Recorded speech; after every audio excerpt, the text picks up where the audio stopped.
Boa noite, Roberto. Queria agradecer muito a tua presença. Não sei nem por onde começar. Quando a gente pensa nesse tarifaço, a gente olha agora para um horizonte mais próximo, que é a indústria automobilística, e olha que a lista de tarifas, ela ainda não contempla os 25% do carro importado de peças, acessórios, que entram nos Estados Unidos. É uma outra tarifação que começa a valer a partir dessa quinta-feira. A gente já levou essa enxurrada de quarta, tem mais uma aí, um restinho de marola na quinta. Bom, eu vou te começar perguntando qual foi a reação dos economistas ao redor do mundo, porque eu conversei com bastante gente, principalmente quem está nos Estados Unidos, e tem um grande ponto de interrogação. Não ficou muito claro, né? Uma sobretarifação que foi apresentada. Isso se soma às tarifas que os Estados Unidos já aplicavam àqueles países? Elas se sobrepõem, substituem? Bom, essa incerteza, como é que ela está chacoalhando com o mercado? Uma dica a gente já tem, né? Os índices futuros estão derretendo em Wall Street. Janete, agora eu te passo a palavra aqui. Desculpa pela minha longa introdução, mas eu precisava deixar todo mundo na mesma página. Boa noite, obrigado pela participação mais uma vez. Boa noite, Marcelo. Boa noite a todos os ouvintes.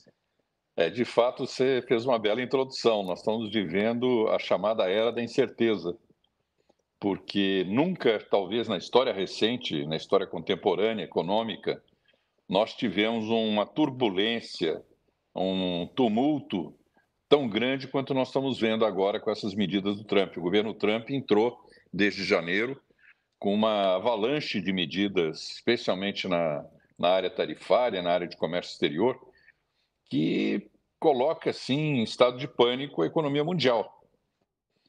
E é uma jogada de altíssimo risco.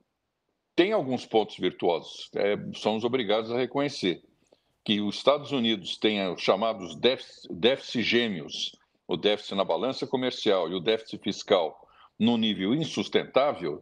Isso a gente já vem dizendo desde os anos 2000. Estados Unidos gasta demais e imprime dólar, quer dizer, eles têm a moeda internacional, a soberania da sua moeda,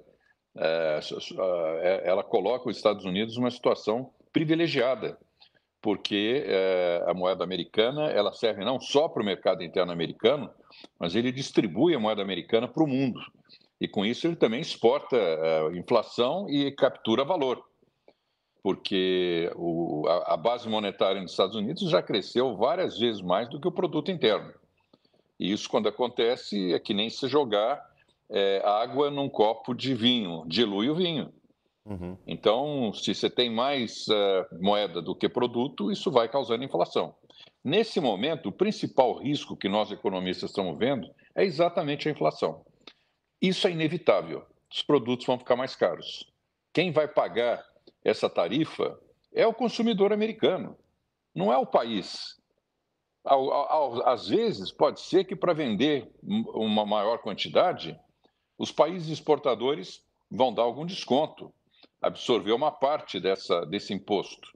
Mas a grande parte desse imposto vai ser pago mesmo pelo produtor americano, que vai ver os preços amanhã nos supermercados, nas lojas de automóvel, de departamento, vão aumentar. Agora, Porque é uma tarifa linear de mínimo de 10%. Pois não.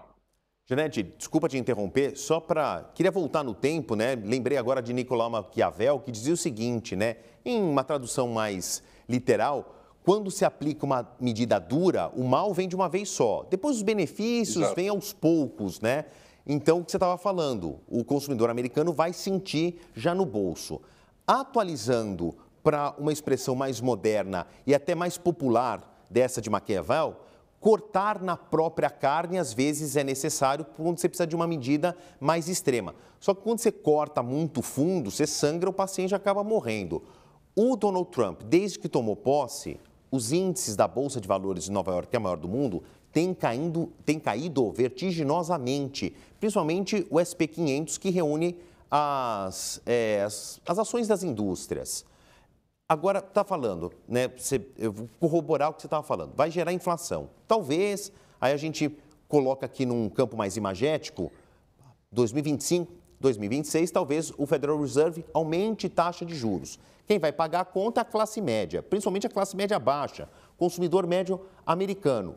Agora, essa desvalorização do euro, talvez uma desaceleração, um esfriamento da economia americana pode dar um efeito positivo que a dívida também do americano, dos Estados Unidos, perdão, melhor dizendo, a dívida federal dos Estados Unidos, ela encolhe, uma coisa, né, um encolhimento conjunto. A pergunta é, às vezes cortar na própria carne fica tão profundo, talvez essas medidas mais extremadas ou mais duras, valem a pena, né? Resumindo a minha pergunta. O que você está perguntando é o que nós economistas chamamos custo-benefício. Qualquer medida econômica, você tem custo-benefício. Não há medida econômica que não tenha alguma consequência positiva e negativa. A consequência positiva, eu já falei, é a redução dos déficits gêmeos. De fato, isso vai acontecer, vamos ver em que magnitude, mas a consequência negativa, e que é grave, é uma estagflação, porque vai reduzir o poder de compra do cidadão americano, porque os preços aumentam, e provavelmente salário e renda vai continuar mais ou menos estável. Esse aumento de produção interna que ele anuncia com tanta pompa, não, as fábricas vão retornar para cá imediatamente, vão causar emprego, isso é um processo longo. Ninguém traz uma fábrica do México, ou do Canadá ou da China, muito menos, para os Estados Unidos num período de poucos meses. É período de anos que nós estamos falando. 2, 3, 5 anos. Tem um problema da mão de obra. Haverá mão de obra suficiente para esse ramp-up, esse crescimento da produção industrial americana? Tenho minhas dúvidas. Uma coisa que não se fala também, que é impressionante a ausência desse tema em todo esse noticiário, que hoje 60% do PIB americano é serviço. E aqui nós estamos falando de indústria, ele tem uma fixação, uma mente um pouco retrógrada, ele só pensa em indústria, em bens tangíveis, e não no intangível, que são toda a tecnologia de informação, serviços, as empresas de informática, data center, inteligência artificial. Isso vai ter muito mais valor que bens tangíveis. A fábrica do mundo passou a ser a China, porque tem uma mão de obra barata e produtiva. Outra palavra que eu não vejo no discurso do Trump, que é uma ausência para mim assim surpreendente, talvez como se ele desconhecesse o assunto, é produtividade. Se não houver produtividade nos Estados Unidos comparável aos países asiáticos, não vai haver migração de empresa, porque a produtividade é um fator de competição importantíssimo. E a produtividade não é só mão de obra, é tecnologia, é sistema de produção, é disponibilidade de matéria-prima, é logística eficiente. Tudo isso eu não vejo nenhuma política americana de aumento de produtividade. Se não aumentar a produtividade intrínseca da economia americana, não vai haver a migração de fábricas. Esse plano é uma frustração total. Vai ter muito mais custo do que benefício. Então, é um jogo de altíssimo risco, com maior chance, na minha opinião, de dar errado. Ou seja, que os custos serão muito maiores que o benefício.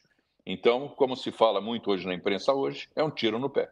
Pois é. Janete, agora para a gente encerrar, em um minutinho, aposta arriscada, né? Sobretaxação pesada. O Brasil ficou ali em 10%, mas as mais pesadas foram para a Índia, para a China, para Taiwan, outros parceiros no Sudeste Asiático, mas eu estou destacando esses que mandam, por exemplo, semicondutores, produtos de alto valor agregado, que fazem parte de uma escala da indústria de tecnologia dos Estados Unidos. E a gente sabe que no século XXI estamos numa corrida sobre a hegemonia tecnológica. Não está muito arriscado aí sobretaxar esses parceiros que em alguns momentos são bastante estratégicos para os Estados Unidos? Totalmente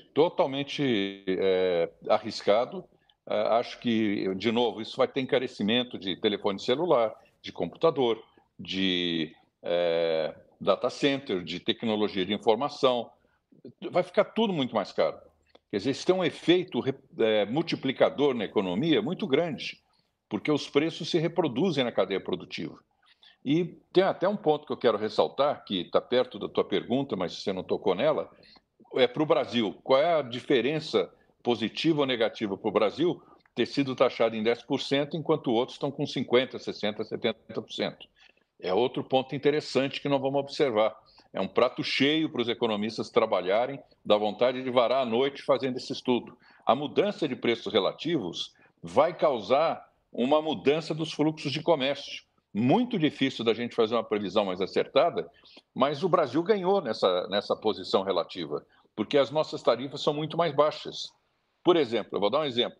Sapato brasileiro, eu queria estar até lá no Rio Grande do Sul conversando com a turma. O sapato brasileiro, que vai ter 10% de tarifa nos Estados Unidos, contra o sapato da China, que vai ter 67%. Será que nós conseguimos recuperar o nosso market share, que já foi o primeiro no mercado americano, e perdemos de lavada para a China nos anos 2000? Pode ser, porque de repente o nosso sapato fica mais barato, que a tarifa sobre a China vai ser muito alta. Agora, nós temos que ter também a nossa produtividade. Aí eu chamo a atenção, produtores do Brasil. Não é para ficar achando que, opa, vamos ganhar na tarifa e está tudo bem. Se nós não melhorarmos a nossa produtividade, a qualidade, a competitividade dos nossos produtos, logística, etc., etc., nós não vamos conseguir aproveitar essa oportunidade que está na nossa mão agora. Temos que aproveitar que os nossos preços relativos ficaram mais baixos do que os nossos concorrentes. Então, a porta está aberta. Vamos lá vender. Não basta produzir barato, é preciso vender melhor. Nós temos que ter boas cadeias de produção, de comercialização, que coloquem o nosso produto na prateleira do consumidor a um preço e uma qualidade melhor do que os nossos concorrentes. Janete, então, se você for varar à noite, mantenha as suas anotações, porque esse é só o primeiro capítulo de muito que vai acontecer e eu sei que a gente pode contar com os teus conhecimentos. Roberto Janete da Fonseca, economista e empresário, obrigado mais uma vez pelos esclarecimentos. Roberto, boa noite e até a próxima.